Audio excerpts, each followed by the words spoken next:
Mwanaume mmoja amefariki baada ya gari lake kusombwa na maji makali ya mafuriko alipokuwa akijaribu kuvuka mto Kitengela jana usiku. Mwili wake, mtazamaji, ulipatikana baadaye ndani ya mto ukiwa umenaswa katika mabaki ya gari hilo. Kwingineko, usafiri katika barabara kuu yenye shughuli nyingi ya Nairobi Mombasa ulitatizika kwa zaidi ya saa 5 kufuatia mvua kubwa ambayo ilisababisha mafuriko katika sehemu kadhaa za barabara hiyo. Tumpate sasa mwanahabari wetu Margaret Kimathi akiripoti kuhusu mafuriko yanayoathiri maeneo mbalimbali nchini.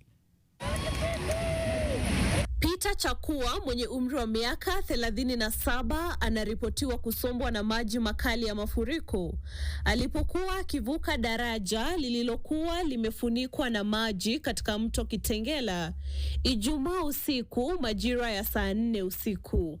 Marehemu alikuwa akiendesha gari kuelekea nyumbani kwake eneo la Mashimoni kutoka kituo chake cha kazi huko Mlolongo. Katika kaunti ya Makueni, usafiri katika barabara kuu ya Nairobi Mombasa ulikatizwa kwa zaidi ya saa 5 katika eneo la Sultan Hamud baada ya mto Sultan Hamud kufurika na kuvunja kingo zake kufuatia mvua kubwa, hali iliyokatiza kabisa shughuli za usafiri katika barabara hiyo.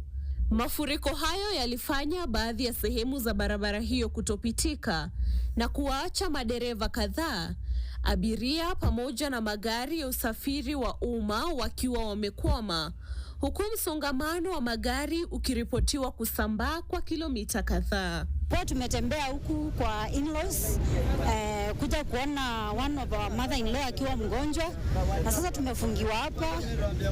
Sasa tunashindwa haki, sasa tutawahi fika kuona mgonjwa. Tulikuwa tunatoka Nairobi kukuja huku pale mbele ya Kasikeu kwenda katika function, na tumefungiwa na hii mto ya kwa Musui River. Watu wakae safe, singia kwa maji, na pia tujaribu kuhamasishana sisi wenyewe. Kwingineko, gavana wa kaunti ya Kakamega Fernandes Barasa amewataka wachimbaji wadogo wa madini kote kaunti hiyo kusitisha kwa muda shughuli hiyo, huku mvua kubwa zikiendelea kunyesha katika eneo hilo. River Lusumu, kando ya River Lusumu, Isiuhu, Yala.